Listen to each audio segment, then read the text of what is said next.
Thursday, 8th of December 2011.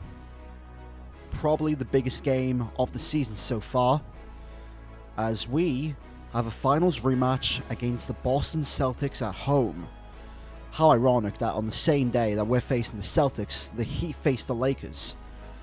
We could actually determine who has the number one seed going in towards the end of the year.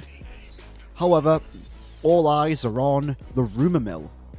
Let's see what's going on here. Stephen Jackson is surprised by trade rumors. Ronnie Brewer apparently might be getting traded from Chicago. Michael Conley as well. As you can see, Kenyon Martin there. You've got Tyrese Thomas, JJ Hickson, a lot of interest from the Rockets, the Kings, even to the Miami Heat. Very, very interesting.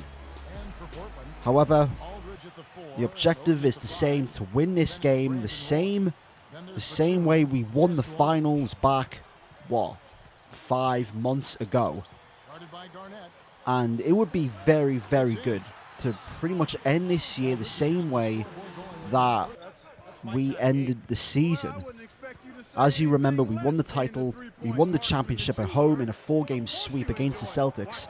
However, this time, Paul Pierce is still there. If you remember, Paul Pierce got injured in the series, and that way, it was pretty much a mismatch, from a size mismatch to a positional mismatch, to the point where we dominated them in all areas of the game. Nicholas Batum for 3, and the Celtics, they got off to a good start. As you can see, the game's 9-9. Brandon Roy spins, tries to gets triple team there, passes off to LaMarcus Aldridge. Bit of a scramble as far as what's going to happen here, but LaMarcus Aldridge in the post with Kevin Garnett all over him. And as you can see, we lead 11-9. And yeah, there's a bit of an expectation from the fans here. This is one of the biggest games of our season so far, because if we beat the Boston Celtics, then that means the Miami Heat, if they beat the Lakers, they pretty much get the number one seed in the East. However, we can pretty much lay claim that we still own the Celtics. The Celtics are getting older every single season, and the age pretty much showed with last season's performance there. They did well in the Eastern playoffs, but pretty much the age and the injuries really caught them when they went to the finals. But the Celtics, they're actually fighting in the first half. I've had a bit of a quiet game. I'll pass off to Brandon Roy there. However, this game is all about LaMarcus Aldridge and his absolute abuse of the Boston Celtics in the post. And as you can see, he has 10 points, 5 for 7 shooting there. And he's just all over everyone. As you can see, Brandon Roy with that steal pass off to Brandon Roy again. Hot step layup, no foul called. As we retake the lead, there were 5 lead changes already in the first half. Well, in the first quarter of this game. So clearly, Boston have definitely improved from this season. I'm getting double teamed. A pass to LaMarcus Aldridge for 3, and he makes a last second shot. That's very unique and very rare to see LaMarcus Aldridge, of all people, hitting a last second quarter winning buzzer beater like that. As we end the first quarter, Brandon Roy with step back fadeaway, and again we take the lead, and this is pretty much the story of the first half of this game. No real team have the clear advantage. And as you can see, there is confirmation. Miami, Boston, Charlotte, and Orlando are in double-digit leads. However, if they lose and Miami win, then Miami are in the number one seed.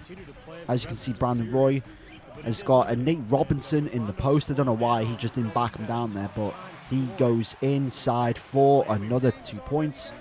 We run the baseline center plays, but the one thing that we need to really do, I don't know what the hell's been going on with these plays, but the plays this season, they just don't work. And I don't know why they don't work, but clearly we need to run some new plays for next year. And hopefully we can adapt to the playbook, because these plays just don't work to the point where we're going to have to rely on Aldridge. And as you can see, they thought about sending Jermaine O'Neal there to send help with double team there for LaMarcus Aldridge, but clearly that didn't work. Nick Batum there, pick and roll with LaMarcus Aldridge. He's going to go inside, pass outside to Aldridge, pulls up, gets pushed away from Kevin Garnett there. And once again, we're still behind. We're down by 4. So the Celtics, they have improved. they have improved. They're keeping up with us, but that was the story of Game 4. They were keeping up with us until literally the fourth quarter, and then that's when they ran away here. You're not seeing much of me because, unfortunately, I haven't really had a good game there, but I see a nice wide open Elliott Williams for a swish there, and we're down now. We're down by 2, which the lead is now extended to 6 with just under 30 seconds left. LaMarcus Aldridge once again, this time he's on the inside as we get ready for the final 10 seconds of the first half. Ray Allen on Brandon Roy, pick and roll there. I believe that's not Cunningham, but I'm wide open there for a 3. And as you can see, look at my emotion right there. I know how much this means. LaMarcus Aldridge has 21 points as we begin the second half of this important game. And we're only down by 3. Brandon Roy tries to do a step-back move. Kind of reminds me of what Derrick Rose is doing there. Through leg, step-back, jump shot there. And that is good. Now it's only a 1-point game. 11 lead changes so far in 3 quarters, which means clearly the Celtics have either caught up or we are just not playing as well. As you can see, LaMarcus Aldridge, he's just absolutely abusing Kevin Garnett in the post once again. And I've got Rajon Rondo on me. But again, I'm passing to LaMarcus Aldridge. He passes back to me. So I decided to take him. Look at that crossover. Skyhook off the glass. You reach, I teach. You know the rules. Drive left side all the way for a 2-handed slam. Right there was a double screen from LaMarcus Aldridge. I dunked on Ray Allen. That's something you don't see every day. Clearly my dunking ability has worked, but as you can see, I'm also aware I get another possession for the team. But that is not enough as we're still down by 5 with just under 4 minutes to go in the third. Paul Pierce tries to throw up something off the glass. He has 16 points, 1 steal. He's 6 for 15. I'm slightly wide open there. That's too much space. Another 3 goes in. And now the game is now down to 2. A lousy steal. However, Cunningham gets that possession right back. And we're just playing on all sides of the court right now. We're playing good defense. We're transitioning that defense into better offense with fast breaks, with threes. But it's still not enough because the Celtics, they're still up by 2 as we enter a minute and a half left of the third. And this possession's a little bit crowded right now. I thought I could have passed to Brandon Roy. However, there was like a 1-second chance there. But I had to just take the shot there. And as you can see, once again, I'm just absolutely abusing Rajon Rondo. Down to 4 seconds. I'm trying to do something, get a step back. He gets there. But however, it's too little, too late. It's 60 apiece as we enter the final 3 seconds there. And yeah, nothing goes off for Rajon Rondo. So this game is wide open here at the Rose Garden. 60 apiece. 10 minutes to win this game, and we're going directly over to LaMarcus Aldridge, and clearly Ray Allen on LaMarcus Aldridge is a complete and utter mismatch. I thought he should have backed him down there, but he decided to go with the jump shot, and LaMarcus Aldridge, he just goes off in this game. He goes absolutely off. As you can see, he catches Kevin Garnett off there. However, I don't know what happened there. He was trying to go to the basket, but I think he lost his balance or something, so he passed open to a wide open Jimmy Fredette. That's a name I haven't really seen or played with too much this season. Jimmy Fredette, man, he hasn't really had minutes, but as you can see, no Sione though. No Sione is going to come in clutch. Now we have a 6-point lead with just over 4 minutes to go in the fourth quarter. Rudy Fernandez pick and roll with Nicholas Batum. He sees a wide open Brandon Roy for a 3, and now the lead is now up to 9. We've got 3 more rebounds than the Celtics, and now it's just a matter of running down the clock and just trying to get the best possible basket. That wasn't a good pass there, and neither was that, but Greg Oden, he doesn't need any assistance in there. And with that late surge, we are going to win the game 85-71 against the Celtics. We've officially completed the sweep against the Celtics in 2011.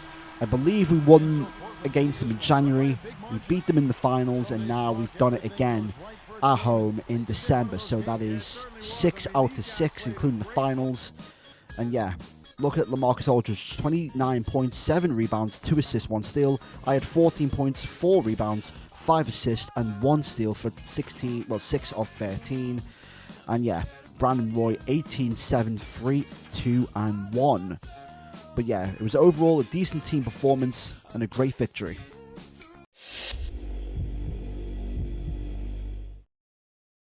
Don't know yet, but you're on the cover of yet another magazine. What's it like to see yourself getting such worldwide recognition at this stage in your career? Man, it's pretty special. I would have preferred to have some of my teammates on there with me, but it's still an honor nonetheless.